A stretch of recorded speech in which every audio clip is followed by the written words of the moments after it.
This is Shadrach again with the second episode of Shad's Thoughts.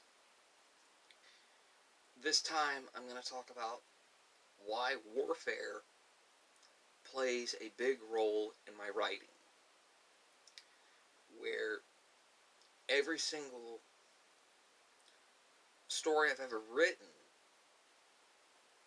consists of some form of warfare or a constant struggle to survive, and how it affects my life. Now, if any of you have ever seen my ASMR series where Tingles Dare, this is the helmet that I wore as Sergeant Kramer. And the thing is, I'm just looking at the door, by the way, in case you're wondering why I'm always looking over there. The thing is that warfare plays a big role in my writings, largely because warfare is actually the meat and potatoes of history. If you open a history book, a general history book, and you read through it, every other page or so is a war. And you have one group of people fighting over here, another group of people fighting over there, a little invention here, a little paintings over there, creative stuff happening there, medicine, science over there. And warfare is basically the meat and potatoes, like I said, of warfare. The meat and potatoes of world history. And there's like a lot of causes of warfare. You have economic causes, ideological causes, territorial disputes, ethnic disputes. You have oppressionary problems. You have wars of revolution to overthrow government, wars about religion, and, of course, an atheist only believes that religion causes war, is the sole cause of war. But I always ask an atheist, one of the things I always ask atheists is what role did religion play in the Russo-Japanese War? And they can't give me an answer.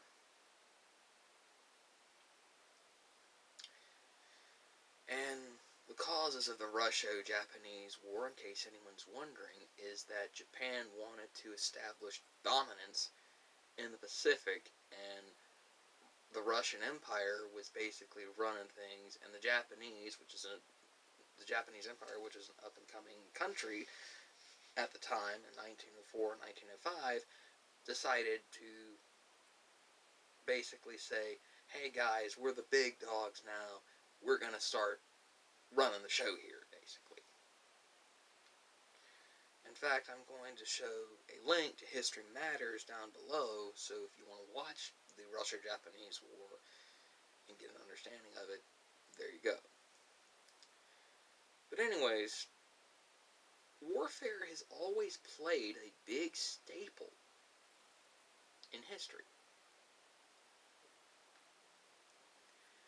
And the amount of movies that anybody can make based on a war, Civil War movies, World War II movies, World War I, Vietnam, Korea, the recent wars we had in Iraq and Afghanistan, the American Revolution, and that, of course, is just the American wars, or the unfortunate Native American wars that we had,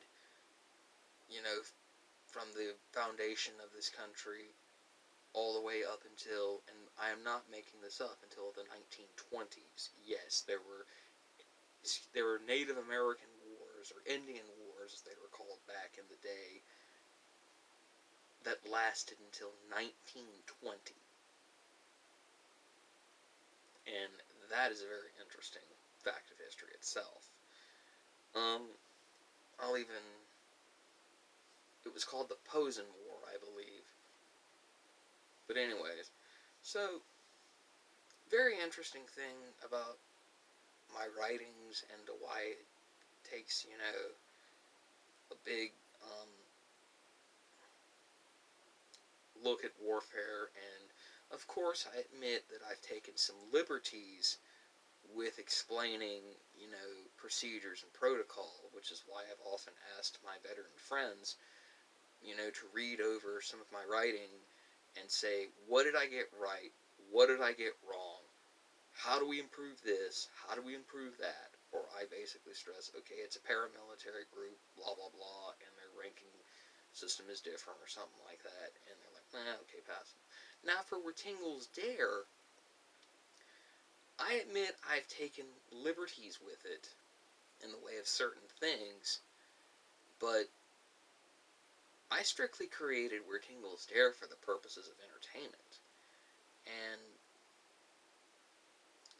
I may re-upload it without any war clips, just focus on the story and not the filler, if you know what I mean. Because it was too distracting, and I think I'm just going to do a condensed version of it in the future. So, anyways, this is Shadrack ASMR, and I'm now concluding Shad's thoughts. Anyways, have a good night, day, evening, afternoon, and peace to you all.